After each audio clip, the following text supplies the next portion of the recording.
All right, here we are. We are now live. Hi, guys. If you're joining us, please feel free to say hello. Love to chat with you during our discussion. Oh, no. I can hear you. I thought I muted it. No, There we go. You're okay. I know this happened with Pole and Bananas. I believe her name was Christine. I saw that in one of her previous videos that happened to her too. Anyways, thank you guys for joining us to my live show. Today's discussion is going to be tips for new and smaller YouTubers. And I have a very wonderful guest, Steven from the Lawn Gnome. And he is like one of the most supportive YouTubers I have ever met. He also just recently hit 1,900 subscribers and is doing a live Q&A Saturday.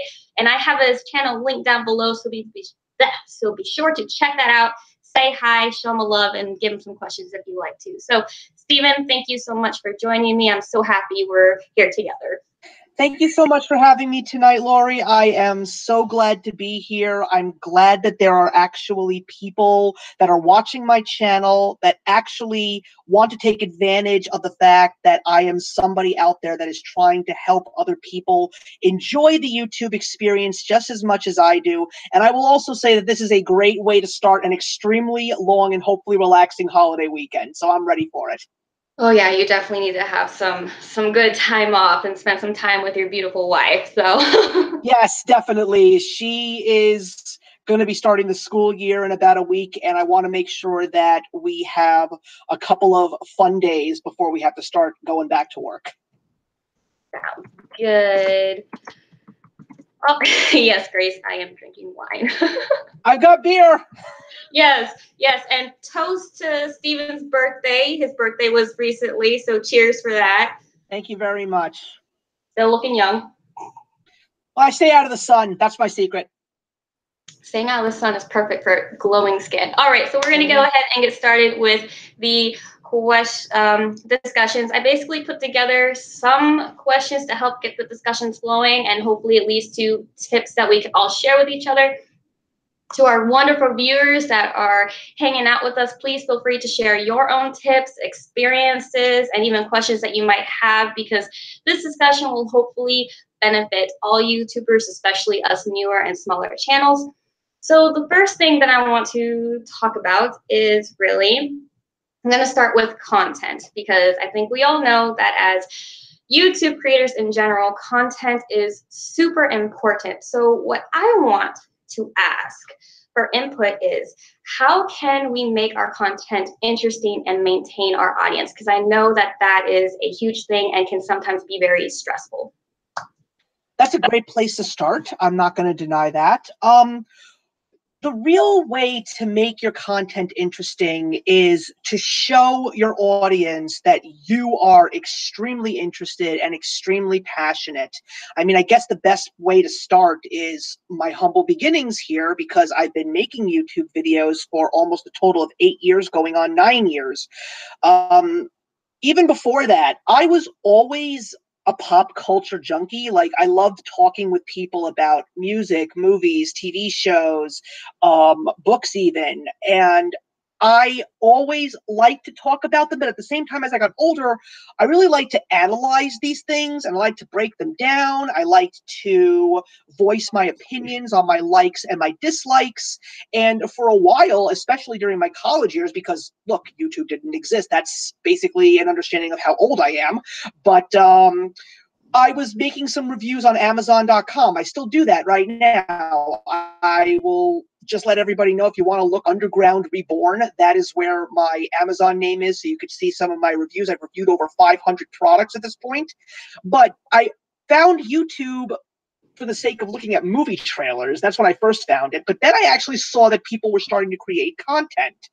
And I really, really liked the concept. I was like, this is really cool. You know, the whole broadcast yourself thing. Like, of course, there were the kiddie videos and all those other starting points of YouTube. But one day I stumbled across this 13-year-old kid from Massachusetts. He's not on YouTube anymore, but he was reviewing and analyzing movies like he was 40 years old. And I couldn't get over how articulate and how specific and how presentable he was. And his enthusiasm really matched mine. If not, he might have been a bigger film fan than I was. And I was like, I want to give this a shot.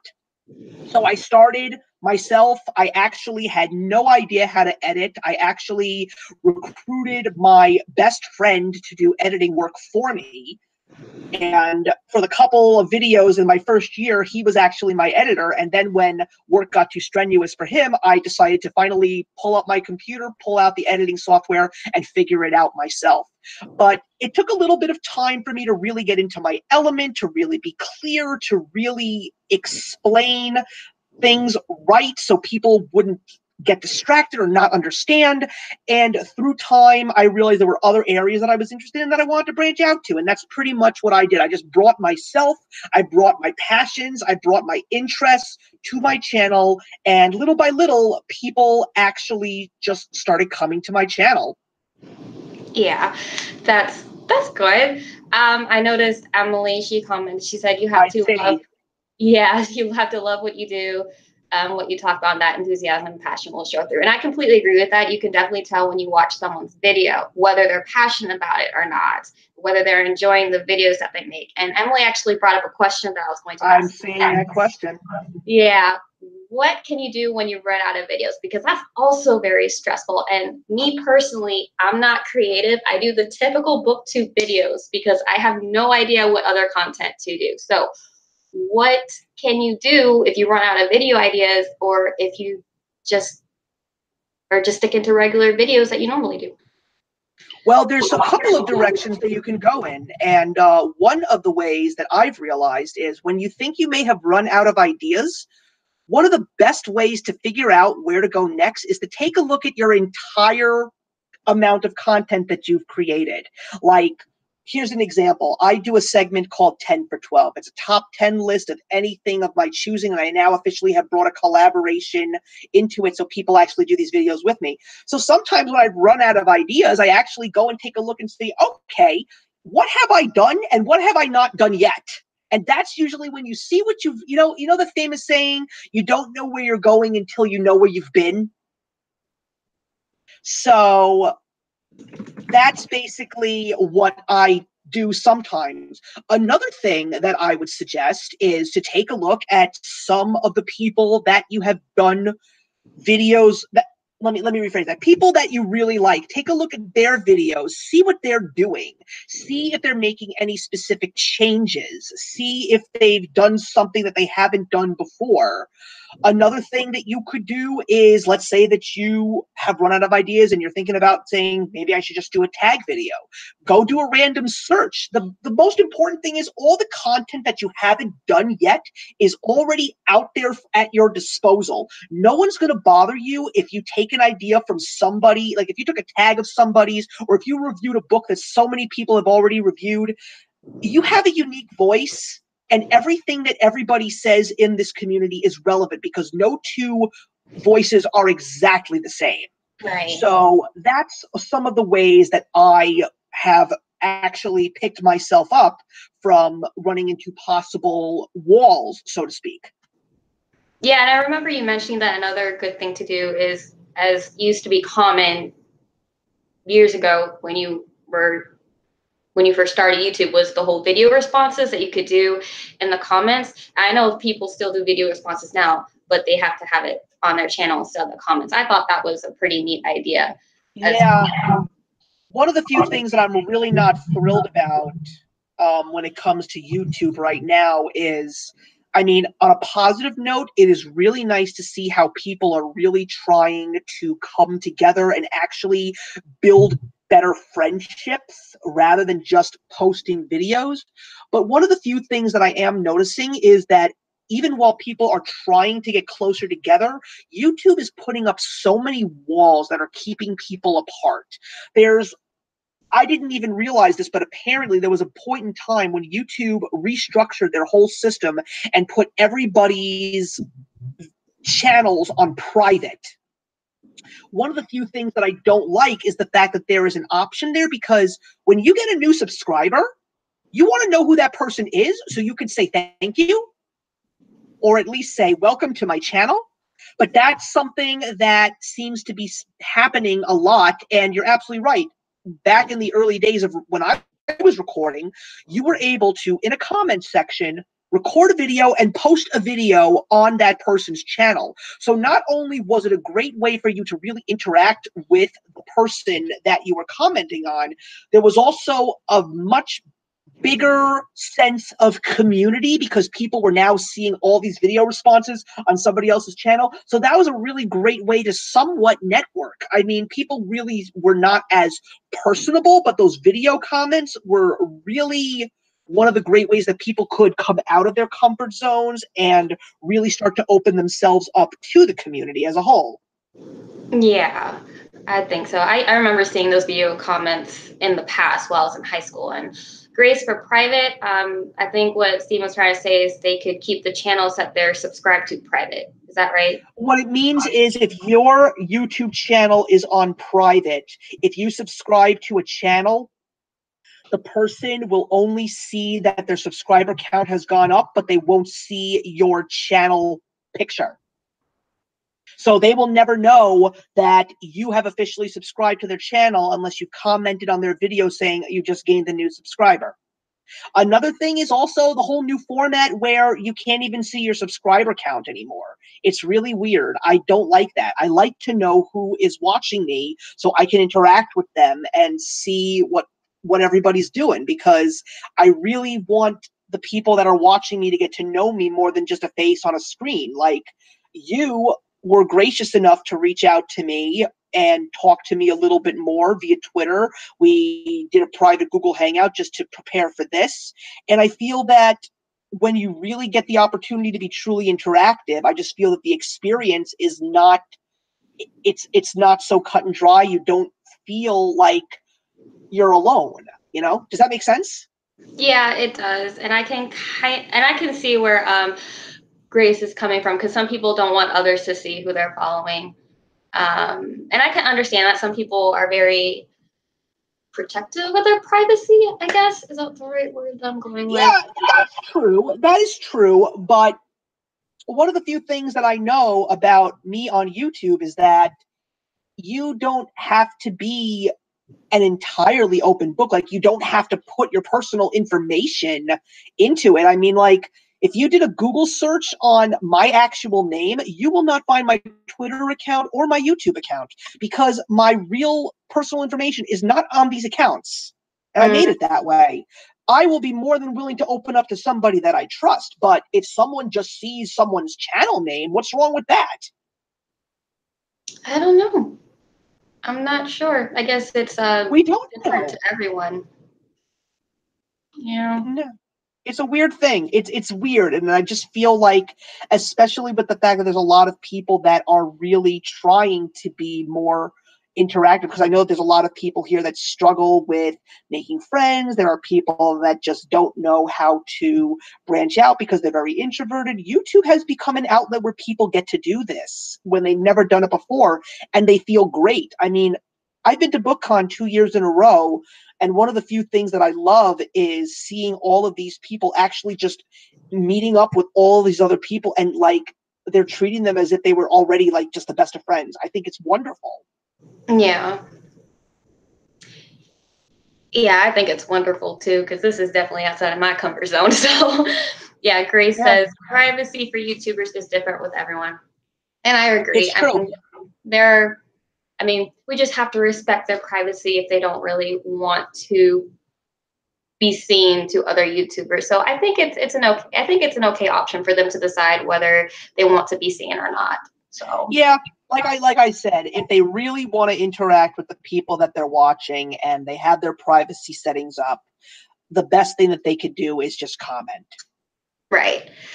Okay, so next thing I want to bring up is a topic that Beth from Beth Chats Books brought up. And I know both of us have watched her video, basically where she talked about the slump that she feels that she's been experiencing regarding channel slump or the booktube community slump in general, regarding, views going down, or maybe they're stagnant in their subscriber count. So what can us creators do during that slump period? Well, that's a great question. And I know this video well. Beth is fantastic. Great booktuber. But the thing that was very complex in regards to her video is it really is not what she might actually think of as a slump. YouTube has been very, very glitchy lately because I know for a solid fact that I have gained a bunch of subscribers and there's been no updates. And I know for a solid fact that some of these people do not have their privacy settings up and I don't see them. Another thing was when I was very close to 1,900 subscribers last week, I dipped down to 1,893 when I was at 1,898. And then what was very funny was I went to my analytics page and I took a look at my subscriber chart. I had no loss of subscribers. So basically, what seems to have happened was they glitched, went back a couple of numbers, and over the next couple of days slowly built it back up on the exact same pace. It was very weird and very awkward. And that's one of the few things that I have been noticing. YouTube has been dealing with a lot of issues. One of the few things I don't like is the fact that, like, on a weekly basis, they delete inactive accounts. Right. And I don't think that anybody's account should be immediately discontinued because you never know if anybody is going to come back. Oh, I see Cammy's here from Cammy's Corner. She is someone who I just did a live show with a couple weeks back. We're working on another one very soon. She just did my YouTube wishlist tag, and you guys have to check out that video. She really opened up, and she pretty much became the epitome of what I want to see all my YouTube friends become, because she was not afraid to speak her mind and say what she wanted to say. But in regards to an actual slump, honestly, it shouldn't be anything that really affects you, because one of the few things that I always say is, even if it's not making YouTube videos, even if it's just reading a book, if you're not in the mood to read, it's not the end of the world. If you're not in the mood to watch movies, it's not the end of the world. Your life, your mental and physical health is the most important thing. Everybody else is secondary. And it's like, if you're looking at YouTube and you're not enjoying it, then don't press the record button and don't record the video, because it's your channel, it's your life. And that's one of the few things that I say to so many people. It's fun. I know that we all love to do a lot of different things, but if we're just not feeling it, honestly, if you really think that your subscribers are running around in circles like chickens with their heads cut off because your latest video hasn't been posted, you're thinking way too hard, and you shouldn't be, because they're not. They're waiting, and whenever your next video comes, they'll be absolutely fine. But they're not losing their minds if you're not making a video. You just have to be in a good headspace. You got to be ready to tackle whatever it is you want to put onto YouTube. And if you're just not up for it, don't do it. So basically, the biggest thing would be not to stress about it if Never. you find yourself in that slump, and to just keep posting the content that you like, basically, because it can be very stressful if you see other, YouTubers, especially if they started at the same time as you or even later, that they've just skyrocketed. And it is really hard to not feel discouraged about that, because we're all human. We want to grow in our channels and we want to put our best foot forward. So I think, as you said, there's really no point in, pressing that record button if we're just not feeling it, because again, it's going back to putting your best self forward and showing that you have a passion, showing that you love the interaction and the content that you're putting out. Yeah, and another thing that a lot of people don't seem to understand, especially when it comes to these specific YouTubers that have so many subscribers, there was a point in time where I said to myself, oh man, wouldn't it be cool if I actually had that amount of people? But at the same time, if you had that amount of people, you are going to be so distant from all these people, because you're going to most likely, if you had like millions of subscribers, you're going to be under contracts. You're going to be dealing with sponsors. Your channel will have officially become a business. The channel that I have, the channel that you have, the children that most of the children, the channel that most, see, this is what the alcohol does. I'm on my third glass. Hot damn. But anyway, the people in the chat, they are just in the same space as we are right now. I may have almost 2,000 subscribers, but that's very small. One of the few things that I'm happy about is the fact that even with 1,900 plus subscribers, I'm still extremely impressed with how interactive I still am with everybody, because I love when people comment on my videos. I want to answer it. It's like answering my fan mail. It's something that even those actual celebrities get tons and tons of, do they really answer it? No, someone else does it for them. They have an assistant that does it for them, or they never even write back. So the fact that there are all of these people, like some of the bigger YouTubers, like you said earlier, Pulling Bananas Books, Jesse the Reader, Katie Taskett, these people, if you actually get a chance to meet them at BookCon, yes, they'll be extremely friendly. They'll give you hugs. They'll give you love, but I commented on Katie Tastick's videos a couple of times. She never got back to me. I didn't care, because when I took a look at how many subscribers she had, I knew that she was never going to respond. I mean, I just happened to love a video of hers where sweet potatoes gave her trust issues. I think it was one of the funniest videos I ever saw in my entire life. When I'm having a bad day, I still watch that video. But do I care about the fact that she never actually interacted with me? No, not at all. That's good. So basically, I think it's safe to say that, and this goes on to the interaction, that the interaction itself is more important than the actual subscription count. Would you agree to that? Absolutely. If there's one thing that I love so much is the community building amongst the smaller channels. You see it on all the social media. I mean, I'm pretty certain that people who have things like Goodreads and Instagram, I don't, but I have Twitter, and Twitter is something that I never would have imagined in my wildest dreams that I would actually be someone who owned an account of, but I have it. When Twitter first came out, I thought that it was the stupidest thing in the world. Like, I always used to joke around with my friends and say, "Are you okay? Don't go dying on me." It was just funny. Okay. Well, basically, I said a long time ago I wanted to make a documentary called Twitter, or No One Needs to Know When You Pooped, because that's basically what Twitter was to me. But when I saw what a positive tool it was for YouTubing, I said to myself, I got to give in and I got to check it out. And one of the few things that I love so much about Twitter is how much closer it brought me to my subscribers. I get to actually talk to them. I get to interact with them. I get to actually have real, meaningful conversations with them. And then it's spilled out onto Skyping or doing a Google Hangout with a YouTuber for the first time. The fact that I started turning my 10 for 12s into collaborative efforts. The fact that I actually was contacting other YouTubers, asking them, do you want to do a live stream with me? My Sunday sit down is probably the thing that I am the most proud of out of everything that I have made on my channel. And at some point in time, I feel that that's going to be where almost all of my content comes from, live streaming. And the reason why is just because of how real live streaming can get.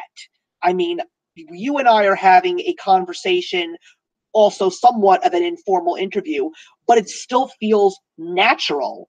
And the fact that I don't even have a script in front of me, the fact that I'm actually just speaking what's coming out of my mind to you and to people who are watching, I absolutely love it. And there are so many more people now that are trying to do more live streaming and less pre-recorded videos. And let's be honest, there's next to no editing involved when it comes to doing live streams. So that's something that everybody is really starting to notice and everybody is really starting to love, because I see so many people talking about how much they cannot stand editing videos. Yeah, I'm definitely one of those people that can't stand editing videos. They take forever. So going on the live show topic, trying not to slur my words. So live shows, I know we talked about this before in our private stream. So do you think, especially newer, smaller YouTubers, do you think that they should really take advantage of that YouTube live feature? There are so many things that they should do first before they officially start to doing the live stream. The first thing that you really need to do is you really need to develop a sense of who you are. And more importantly, you have to be very, very comfortable with interacting with other community members. Because if you're going to just do a live show for the sake of just putting yourself on live for 2 hours or whatever, and you don't really have that many people who know you here who are actually subscribed to you, it's going to go nowhere. The best place to start is really finding your voice in the community. And the best place to do that is to start watching as many videos as you can and start talking to people. If you subscribe to somebody, send them a very nice comment. Don't just say, love the video, great job. Just say to that person, I just found your channel. I really appreciate what you have to say. If you really pick out a specific quality about that person, put it in the comment and say that I'm looking forward to more videos in the future. You got to make it very, very personable. Right. Because if you do that, it shows how real you are. And you can do that in so many other ways too. It's like when you see a tag video, do the tag. Tell them that you did the tag because of that said person, and put their Twitter handle, if they have one, on your video when you post it. That's another thing that a lot of people don't realize. When you mention another YouTuber's name, always put a link to their channel in your video, because it shows them that you are trying to really give them your good wishes, your praises, and if someone is looking at it, they might actually get back to you. But you gotta be active. You gotta talk to people. You gotta comment on other people's videos. Don't sit and wait for people to come to you. That's what I did at the beginning.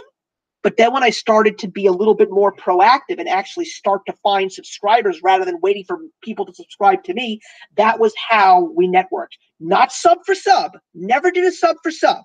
I always say that I like your channel, and usually if you put a very nice comment, they will look at your channel.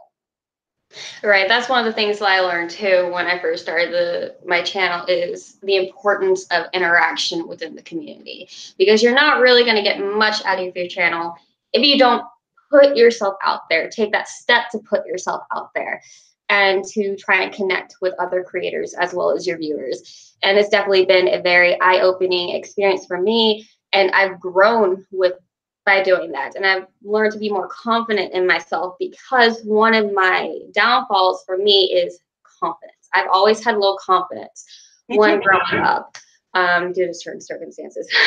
But by making my channel and doing these videos and doing, as you said, interacting and showing passion and just putting myself out there in general, I feel like that I'm doing something that's meaningful, that I'm seeing can't think of the phrase, fruit of labor.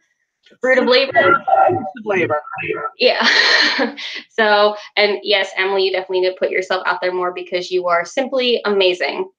Yes. Yeah, I started watching her videos. I think I commented on a few of Emily's. I haven't heard any responses from her, but when you take a look at a name of a YouTube channel and it says Emily going to law school, Emily, good luck.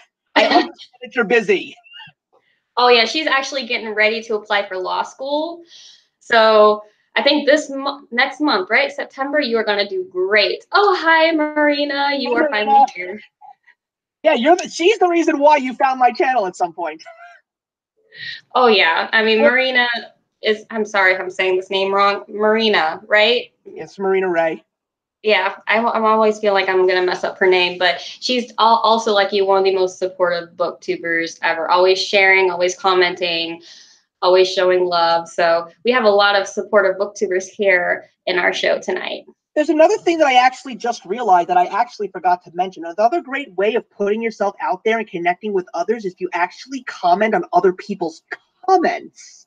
and Yes. start a conversation with people in the comments section. That is pretty much how you and I subscribe to each other's channels, because we commented on each other's comments from someone else's mutual video, and that's another great way to network. And then when you've gotten all to that part and you really think that you have the ability to bring a live show to the masses, then you just go for it. I would also say another success to live streams is get all of your ideas on a piece of paper as quickly as possible. Always have a pen somewhere near you, because if an idea for your channel pops into your head, find somewhere to write it down. I don't care. Excuse me. I don't care if it's on a sticky note. I don't care if it's on the palm of your hand. You got to write it down. Otherwise, you are going to forget it. Yeah, that's also one of the things I need to work on, is actually writing my ideas down. I always forget. I have them in my head, but I forget to write down because I got 2 toddlers jumping off of me. That's inherently what it is to be a mother. I mean, like, look, I see my brother and my sister dealing with their kids, and yes, they are pretty much handfuls. So I totally understand that.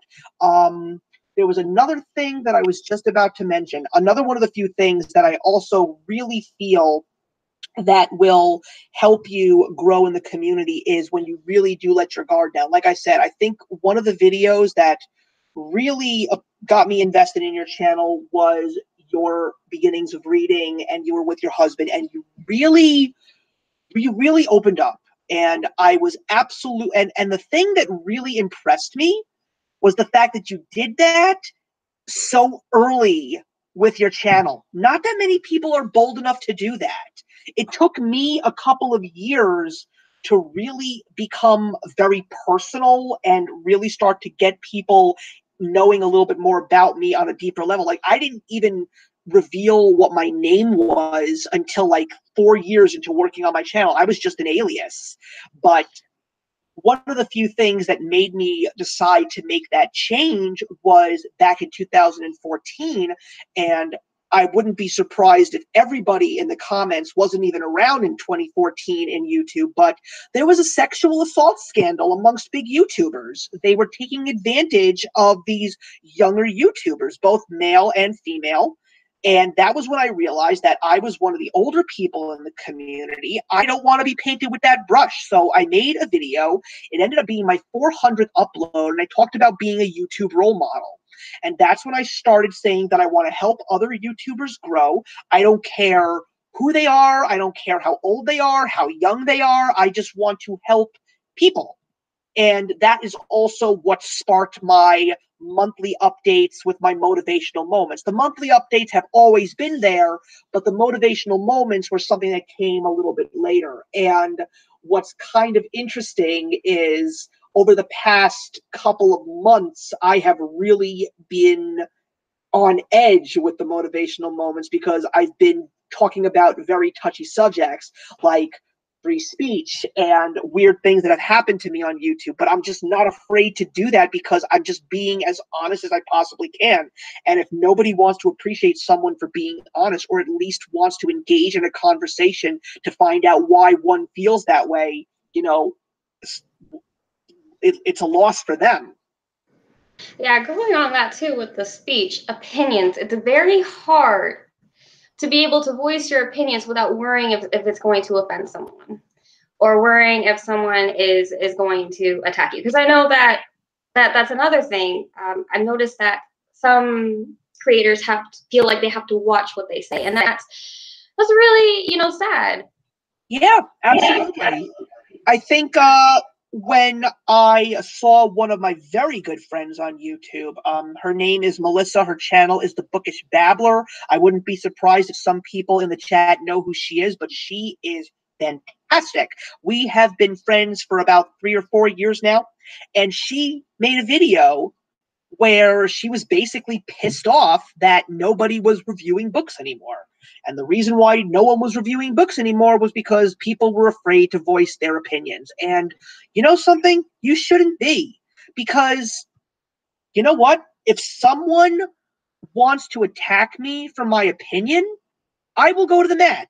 I will fight that person in the best way possible. First, kill them with kindness. They hate it when you're nice to them. That's number one. And two, when you hit them with a logic bomb, because then they have no idea how to attack you back. But, I mean, like, I am not going to be afraid to voice how I feel. I mean, I still get so much hate for my Apocalypse Now review because I don't like that movie.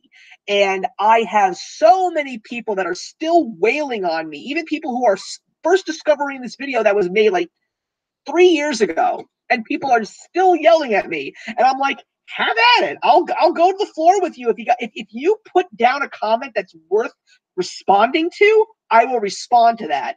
But if someone just basically comments you're a dumbass, I'm not even going to deal with it. As a matter of fact, I think what was really funny was I did a review for Black Klansman, and I got a white supremacist commented on my video and basically told me that you have no idea that David Duke is a really nice person. I didn't even respond to the person. I took that tweet and I posted it on my Twitter feed because I just wanted people to see this moron. I had to. Oh, jeez. And another thing, and another thing that I want everybody else to know, and I want everybody to use this term, if you ever get a serious hate comment from somebody, just remember that the basement virgin has come out to play and needs its sunlight.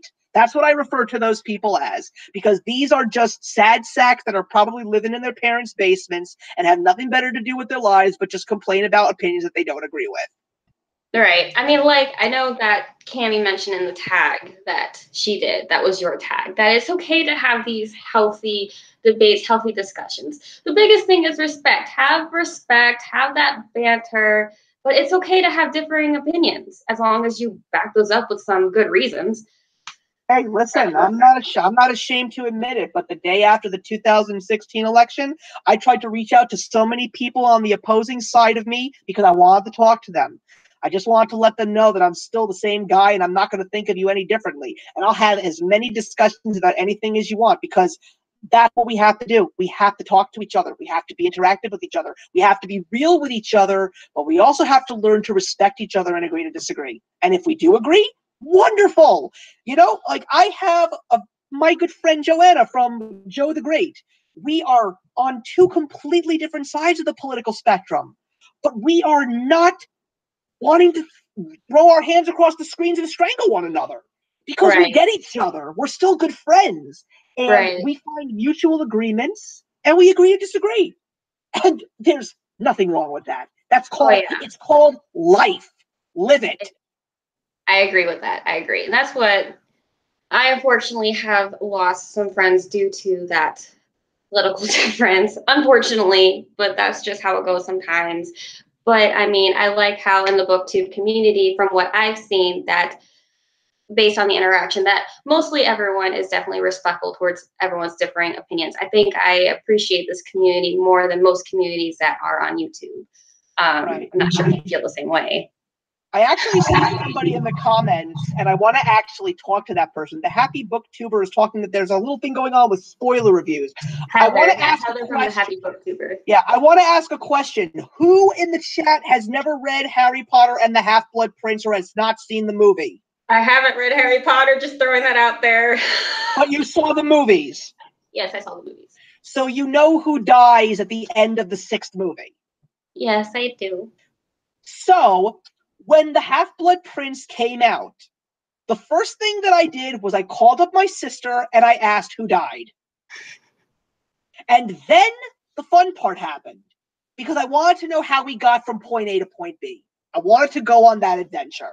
Marina says me. Well, the good news is she didn't know a name, and that's it. We didn't mention a name. No, we didn't mention a name, so I don't think it was spoiled for Marina. I still think I will never forget this one time when I was really young, how I called my friend and I talked to him about how I just watched the series finale of The X-Files and I spoiled the ending for him. And he says, "Thanks a lot, man. You ruined it for me." And I was like, "When did you ever tell me that you watched that show? I didn't know you watched that show."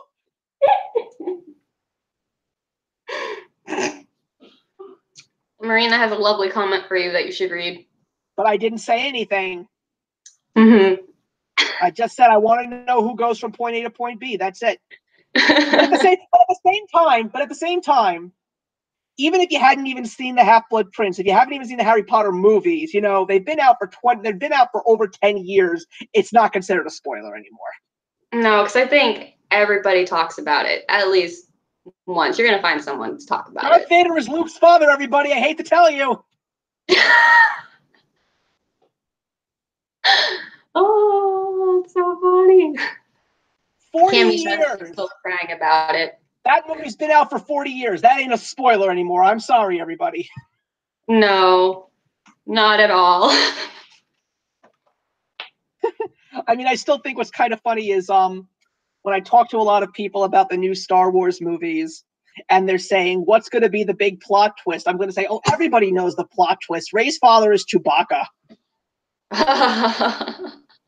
And of course, everybody gets a good laugh out of that.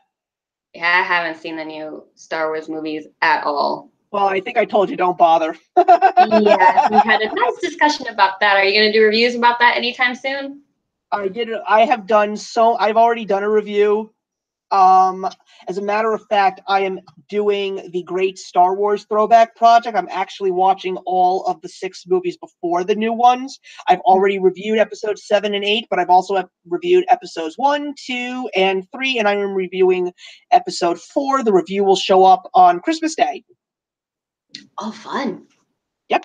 I'm also doing a Harry Potter rewatch episode series as well.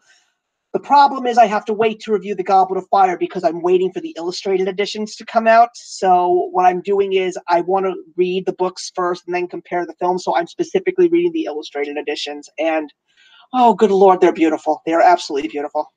Don't tempt me. My husband's bank account can't handle that right now. So Emily asked, have you guys ever been feeling down or lack motivation to film videos? My answer is yes, I have. Yes, 2 weeks ago for me. I literally just did a whole bunch of recordings and editings one Sunday, and I pushed myself away from the computer when I finally scheduled everything. And this was a very first time for me. I literally said, I hate this. And I never felt that way about making videos before. And it was just because of the fact that I was dealing with so many things outside of YouTube, and everything was so strenuous, between possibly worrying about having to do a surgical procedure and looking for a house, dealing with your commutes, dealing with unbearable heat day after day. I was fed up with everything, and I just needed a way to just cool down a little bit. But as every little straw started getting lifted off my back ever so slightly, like little things were falling into place as the days progressed. And a couple of days later, I felt better and I was ready to film some more videos. But one of the few things that I do know is I am actually cutting back on a couple of videos that I have been doing. If you guys are not subscribed to me, first of all, that's fine. You don't have to subscribe to me. But I did post in my newest update that I used to belong to a series of videos called the Friday Five. For booktubers, it is like Top 5 Wednesdays, but with music. So if you're a music fan, you want to try something really new and fresh, I can definitely link you guys to the group of people that make these videos. They are wonderful.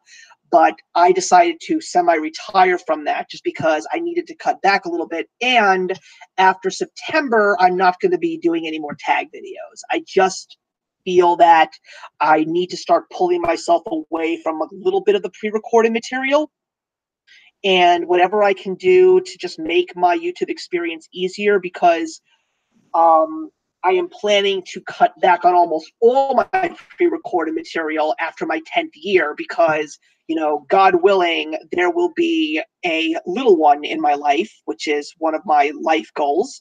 And I know that when little ones are in your life, it's very hard to really pin yourself down to doing things that you really enjoy. Oh, yeah. Oh, yeah. I'm still saying to people that I will be able to still watch all of my movies. And everybody is saying, nope, you'll be watching Peppa Pig all day. I'm like saying, that's where I disagree with you. I watch a lot of Peppa Pig with my daughter. She loves that show. Yeah. I can't deal with that show. I think it's I can't deal with it. I would rather try and hunt down old episodes of Mr. Rogers' Neighborhood for a future child. I think, I don't know if you saw Heather's question. She had from the Happy Booktuber. She asked a question, something about collabs. Do you think collabs and original content will be the new trend in BookTube, or do you have other predictions? I seriously believe that the future of YouTube is definitely going to be collaborations via live streams. And we tackled this a little bit earlier, and the reason why is because there's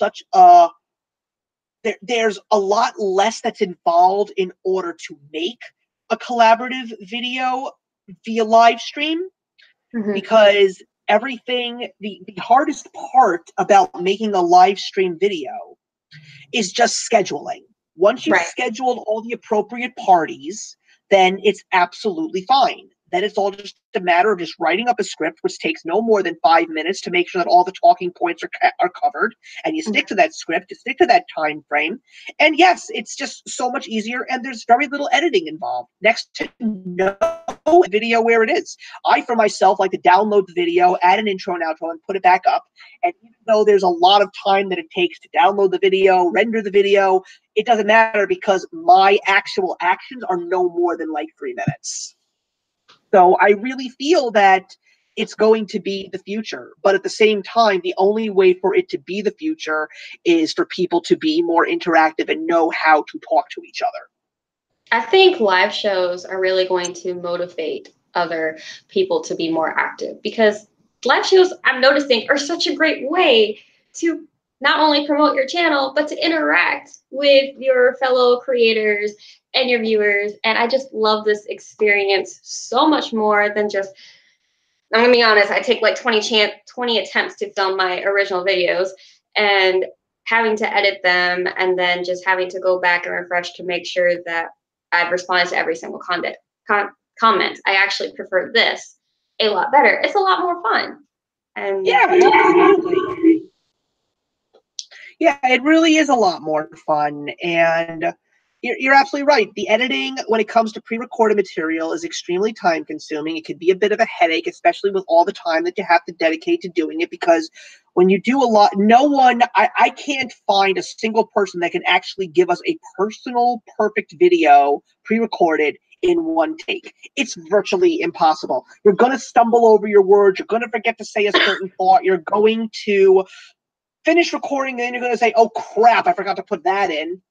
So, but I definitely agree with you. It's so much more fun when you're doing a live show, and that's why doing the Sunday sit down that I do, I think that it was such a great idea, because one of the few reasons is not only does it give me an opportunity to have an hour in-depth conversation with a different YouTuber, number two, it also promotes their channel, which I think is very important, because it gets people to know somebody new and fresh. It's like I always say at the end of my episodes, I'm looking forward to another topic to discuss, but more important, another YouTuber to discuss it with, because that's what it's really about. It's not about me trying to just gain more exposure. It's about me trying to give the other person the exposure, because like seeing the fact that I am doing this live show on your channel, the fact that I advertised your video, my subscribers are now knowing that you exist, and they're flocking to your channel. And I'm just saying, love me, come see me and love me, and I will love you back. It's an interesting marketing tool, and it's amazing how nobody thinks about it in that way, because maybe it's just the business major in me from my undergraduate degree, but I sort of look at putting a YouTube channel together as a business project, because it's very similar to creating a project in the workplace. You're putting together an outline, you're putting together a time frame, you're putting together the people that you're working with, you're talking about your investors and your stakeholders, which are your subscribers. They want to see something entertaining. So it's amazing when you actually incorporate it as a true real world project that I feel that that gives you a little bit more motivation. And something else, everybody, if you're looking for jobs at some point in the future, put your YouTube channel on your LinkedIn page. Oh, I Because didn't know you what could do that. yes, you can. It's on my LinkedIn page, and I'm proud of it. As a matter of fact, because of the fact that it's on my LinkedIn page, I work for a nonprofit. I work for a private college. I now manage their YouTube channel. Huh. Yeah, I basically get videos from them, and I edit the videos. I post the videos up on their channel, and it's all just testimonials about the school. That's actually really neat. Yeah. So the fact that I actually was able to take something that I did in as a hobby and in my spare time to the real world, it was just a fantastic thing to add to my resume. That's actually really neat. Like I had no idea you could actually use your experience on YouTube and do something and put it on something like your LinkedIn and stuff like that. I had no idea. I didn't know that Yeah. was a And thing. at the same time, another reason why I have no issue with it is because of the fact that when you are on your YouTube videos and you're talking about your stuff, you're not necessarily going to be controversial. It's not a matter of what you're talking about. It's the fact that people are going to see your genuine self.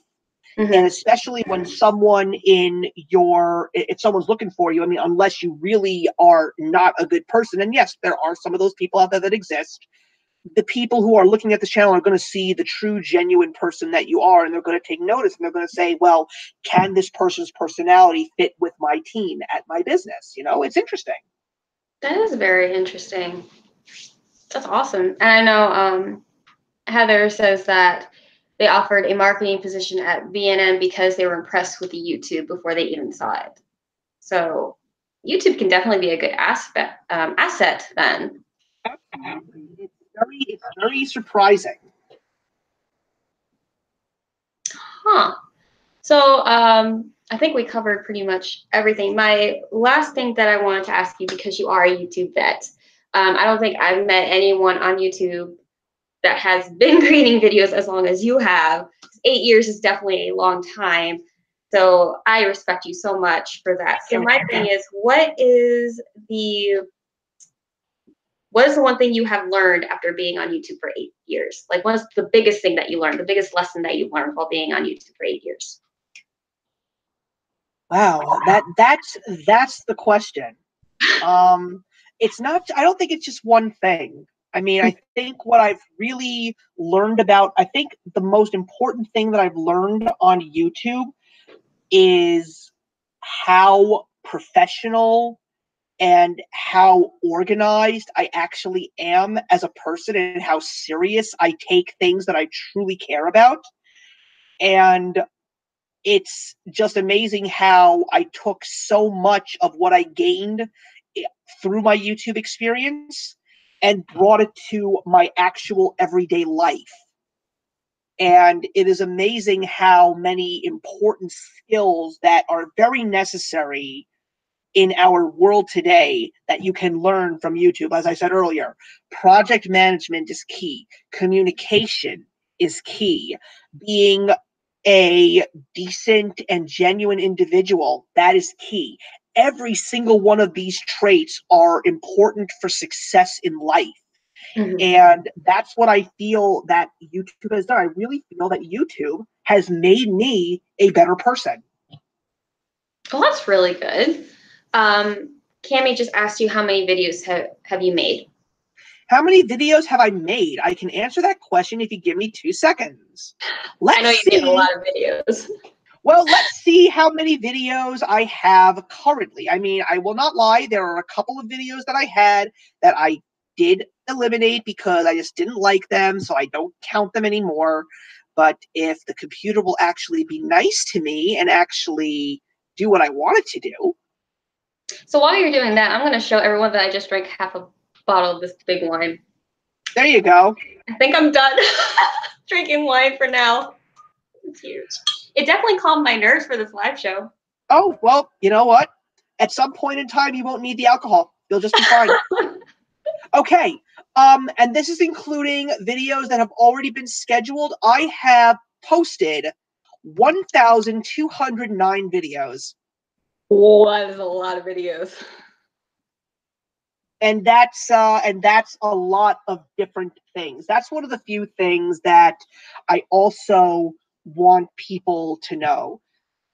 You can do whatever you want on your channel. Don't pigeonhole yourself. You are your own person, and every single time I see somebody say, "What do you want to see on my channel?" When you do that, you officially lose control of your baby. The subscribers are now officially in the driver's seat, and they have control of what they want to see. That's not what being a YouTuber is all about.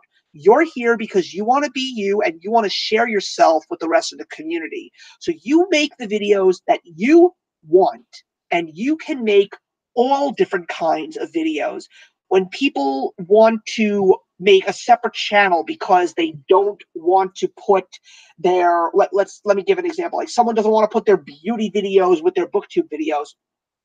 I say that that's stupid, because Right. I feel it's just making your life a little bit more difficult, because then you're juggling two different kinds of channels, two different subscriber series. It's just going to overwhelm you, and one of those one of those channels is going to die. It's Right.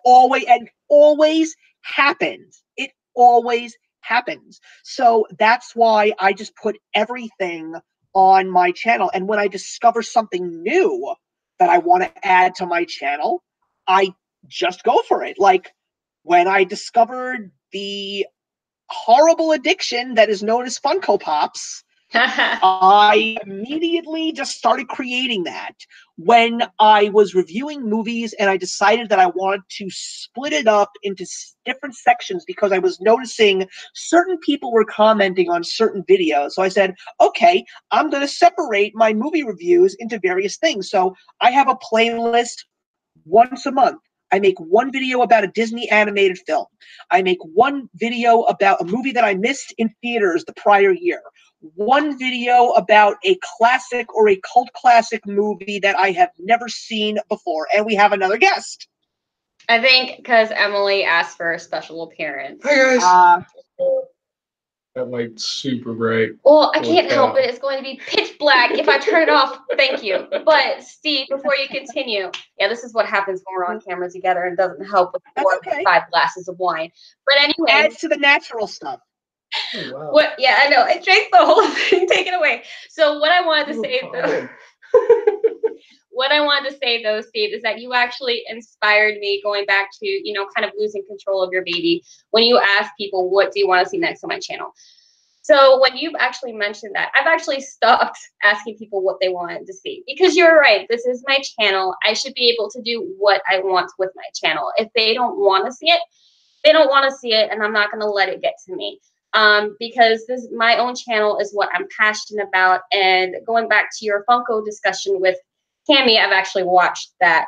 Finally had time to watch it. I really loved it. The way you guys shared your experiences and everything. It was just, I loved listening to how passionate you both are about Funko Pops. And I would love to collect them, but he's going to say no, unfortunately, unless you can convince him otherwise.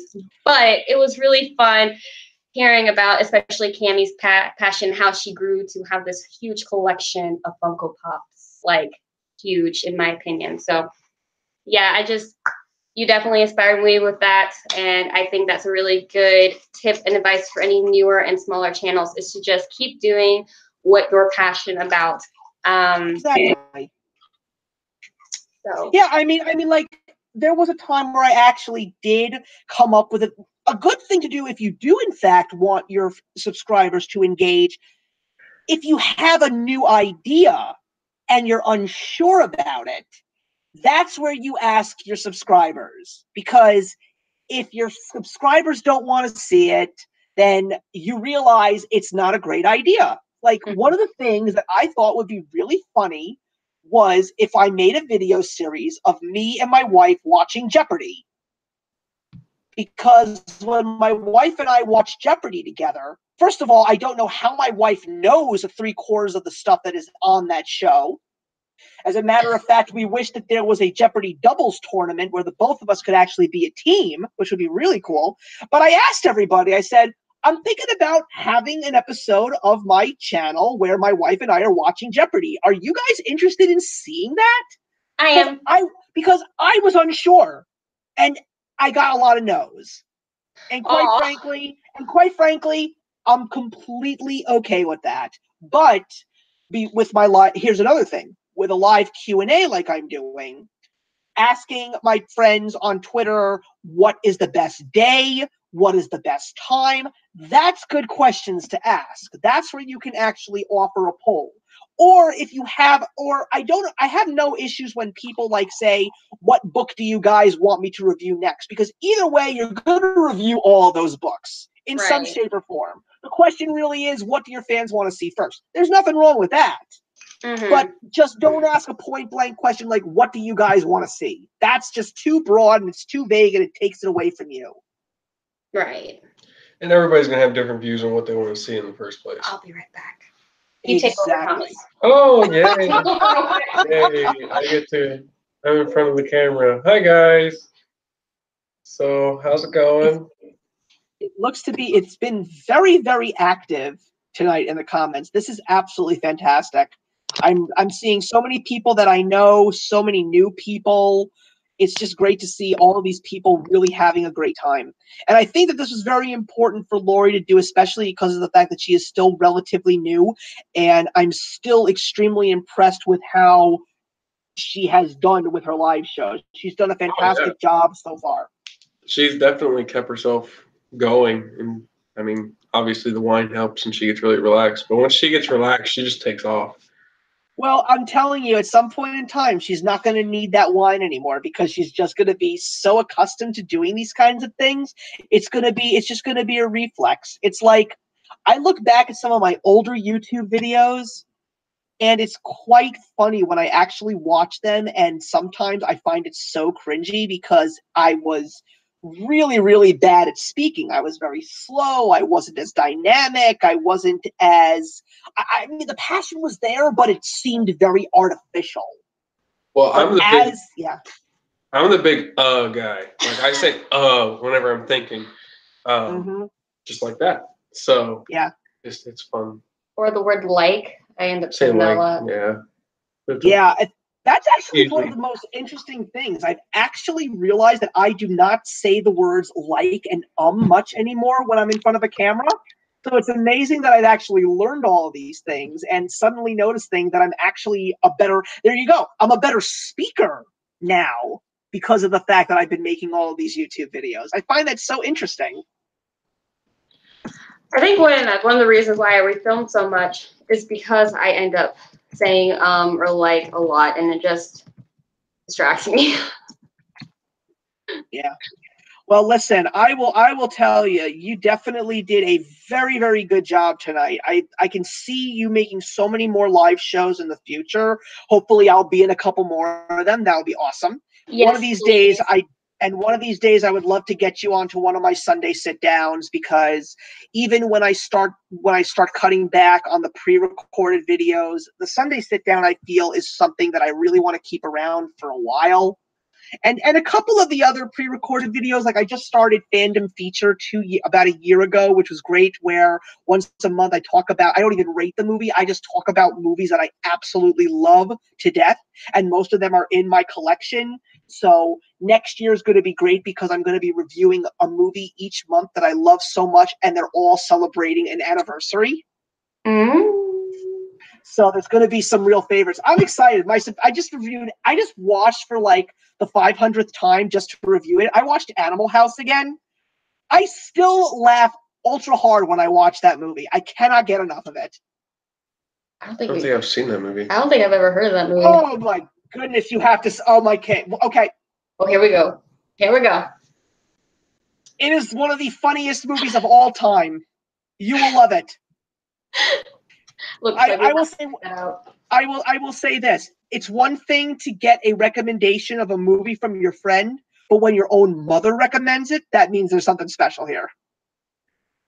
And my mother is a very serious woman, but oh my God, she loves Animal House. That's saying something. Yeah.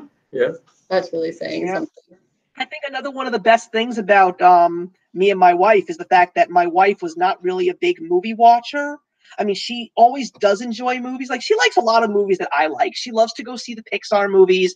We've seen all the Marvel movies. We've seen all that stuff. But there were so many classic movies that she had never seen that she now has officially seen because of me.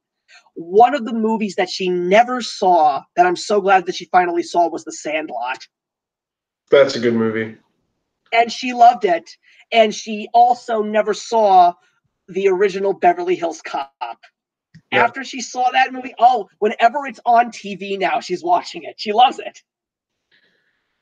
What was I going to say? I had a brain fart. And you're live. Yeah, brain fart's called live. Damn. Well, another thing that I also want to let people know, and then we'll probably, I guess we'll call it a night after this, is 2 very important pieces of advice to everybody that is trying to put together a live show. Never have more than 3 people.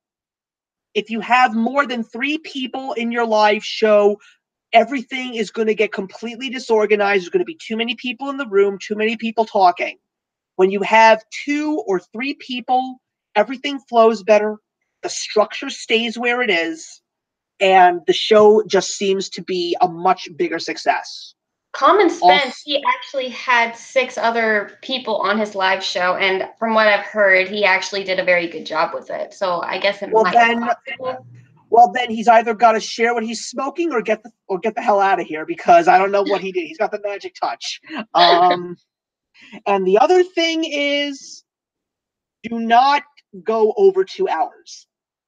Right. If you turn your live show, a long time ago, I did a live show with 5 other people, and we were talking about coming attractions for a certain year. The video ran almost 4 hours. Wow. So we basically called it, we basically had this line: when your video is about to become Lawrence of Arabia, you've gone too far, stop the video. That's funny. Keep it under 2, keep it to 2 hours maximum, because after that 2-hour mark, people's attention spans start to deteriorate, and you're going to eventually see all the people leaving and nobody's going to watch it, and probably people won't even watch it when it's officially up on your channel after it's been done. Just right. 2 bits of advice that I've learned. Right. Yeah, Marina asked if there are any other advice, because I think she and Kate are having a live show on Sunday. Listen, you guys can reach out to me via DM on Twitter. You know that I'm willing to talk about anything about this. I'm willing to talk to everybody who wants advice. Lori knows this, because if it wasn't for her reaching out to me, she wouldn't be doing these live streams, because she got the instructions. Oh yeah, step by step works. Mm-hmm. And I will be having my live Q&A on this Saturday night at 8 p.m. Eastern Standard Time. I am anticipating a maximum of 2 hours, depending on how much fun is actually had. But if it's shorter, then it's shorter, and there's nothing I can do about it. It'll just be nice to answer everybody's questions. There's also a video if anybody wants to put in questions beforehand, because if you're not going to be there, I still want to answer your questions and give your channel a shout out. And join me on September 2nd, which is the next day, Sunday. I'll be having my new Sunday sit down, and my guest is going to be Marissa from Blatantly Bookish. And the reason why I am very excited about this episode is because Marissa is actually one of my best friends in real life. Suddenly realized that we actually lived two towns over from each other. Wow. And we realized that there's no reason why we can't at least see if our personalities in fact mesh. And after we met, we realized that everything was great. She wanted me to meet her boyfriend. I wanted her to meet my wife.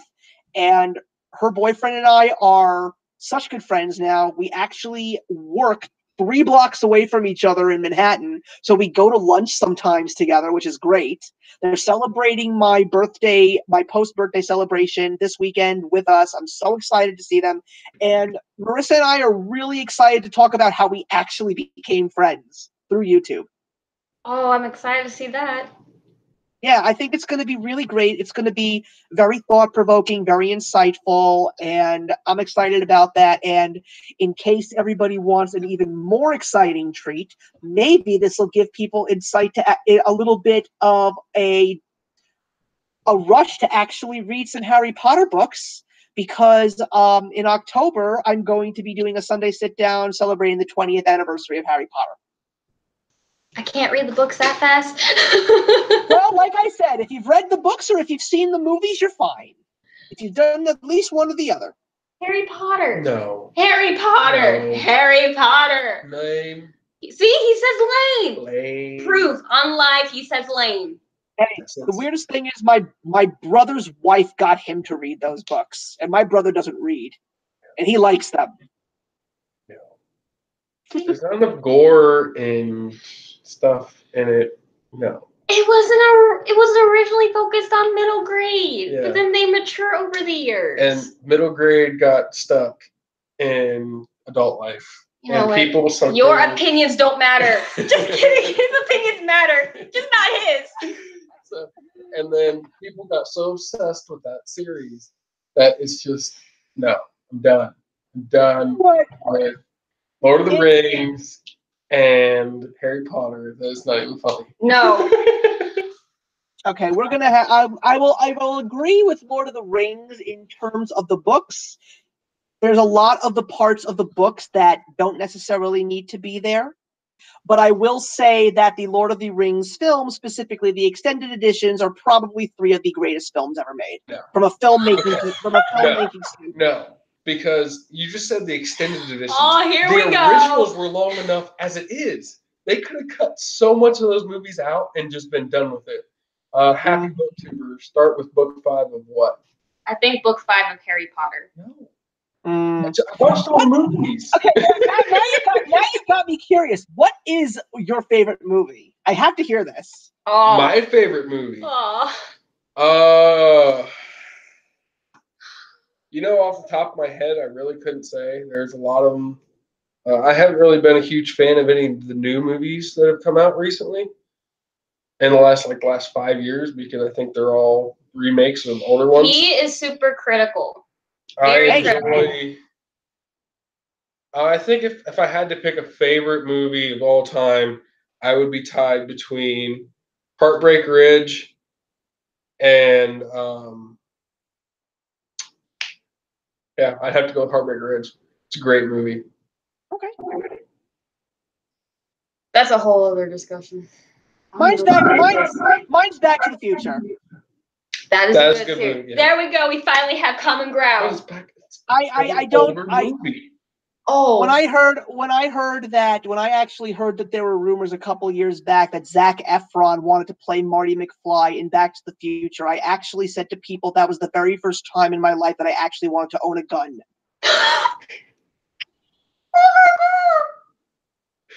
At least he's handsome.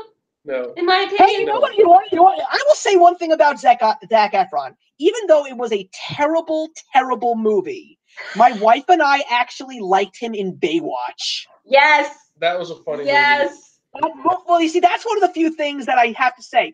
Dwayne Johnson, he is the godsend for crap movies. You put him in a crap movie and it will make money because he is just a charismatic guy. He is awesome to watch on screen. I don't watch that many of his movies, but I am a huge fan of the HBO series Ballers. But that's just because of the fact that I'm a huge Entourage fan. So it's same creators. And he's just fantastic. But he and Zac Efron were so hilarious together. It was one of those movies that was so bad it was good. Yep. It was a little corny, but it was good. I enjoyed it. They both did a great job. He does 5 movies at a time. So he's got 5 movies going on throughout the entire year. I'll tell you what, I'll watch any movie with Dwayne Johnson. You can just stop. I'm sorry, it's the truth.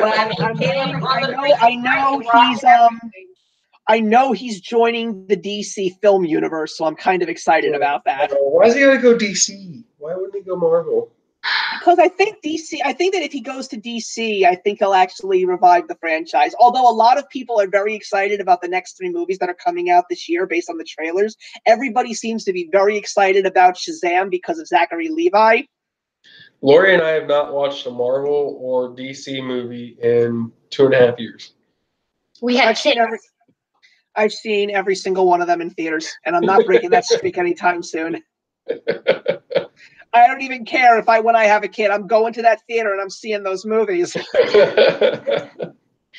But yeah, I think we kind of veered off the topic of this video. Who cares? You see, this is you know something? I'm going to tell you this right now. Because of this conversation that we're having, you probably just gained another 10 subscribers.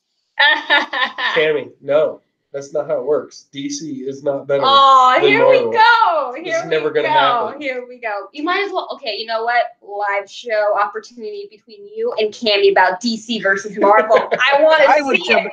I would jump in on that because I will defend. I'll be on Cammy's side. 2 against 1. DC's just got a bunch of rich people that want to be crazy. What's the word I'm looking for? I don't know. Vigilantes.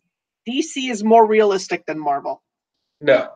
Heather from the Happy Booktuber, Marvel. That's right, Happy Booktuber. If you take a look at the 3 most popular characters from the DC universe and compare them to the 3 most popular from the Marvel universe, the 3 from DC are much more realistic and natural. And which ones are those? Well, if you take a look at Marvel, you take a look at Spider-Man, Hulk, and Wolverine. The only one that's the most realistic is Wolverine because it's based on genetics, but bitten by a radioactive spider, transformed from a gamma radiation blast. There's nothing supposed to be realistic about it. Where's the line? Dang, you took the line away. I'm going to admit it. But then you've got Superman, who's an alien. You've got Wonder Woman, who's an Amazon, and you've got Batman, who is a vigilante. And none of that. If you want to talk realistic, Amazons don't have freaking magical metal that can do all that craziness. They don't have an invisible plane. They don't have a Wonder Whip. The invisible plane is a whole other element for another time. No. If you really actually take a look at it, all the DC superheroes really don't have powers. Exactly. So therefore, Marvel that's why they're so relatable. Times better. I'm not even going to get into this. I think we've officially got off the train. I think the train. We have to. So maybe in the future a live show between DC versus Marvel between you, Cammy, and Thomas, because he can do fine fighting on his own. Anyway, I'm so excited that we got to this. This was so much fun. It was a lot of fun. Thank you so much for joining me, and thank you to Thomas for, making a surprise appearance. Thanks to Emily. My body's feeling officially like a noodle after drinking 4 glasses of wine. So by the way, she generally only drinks 1. So yeah. So it might be a good idea to go ahead and kind of close out this video since we are well over the hour mark, and I definitely don't want to make it too long. So yeah, this was too much fun though. It was a lot of fun. We should definitely do more of these in the future. Sounds great. Kenny says I'm in. There you go. Yeah, and I'm doing a good time. Yeah, I'm really excited to do another show. Cammy and I are going to be talking about horror films on her channel very soon, so I'm excited for that. Well, that's going to be fun. We'll definitely watch that because he's into horror. Yeah, that's the fun part. I'm not. I have things to say about it. Although I am actually going to finally watch the original Evil Dead this year. I'm actually excited to watch it. That's not really horror, though. That's more like scream comedy. It's rated X. I don't care. Gotta watch it. That's where it's at. I will say before I close out that because of that darn It movie, Thomas threatened to have a red balloon floating, and he was going to be on night shift, like not near me. Like he was just going to have this random red balloon floating, and I was, don't do that. Don't play pranks like that. It is my favorite book of all time. Never read the book, seen the movies though. Loved the book. I read the book before the movie. I'm rereading the book before chapter 2. That was such a crazy good book, and the movie was beautiful. Yeah. Still don't own it though because I'm still waiting for that director's cut. Thomas, don't even think about it. Oh, we're watching it. I'm not afraid to We're watching it. on live. We're watching it. No. You said you would. Okay, we're done. Yes, we are. Bye, guys. Thank you again, Stephen, and thank you guys who have been watching this and interacting with us. This has been really fun, and I'm definitely looking forward to more live shows. And definitely check out Steve's channel if you haven't already. I'm definitely going to be keeping an eye out for live shows for anyone that's planning any. So it'll be fun. Take care, everybody. It was fun. All right, bye, guys. Bye-bye.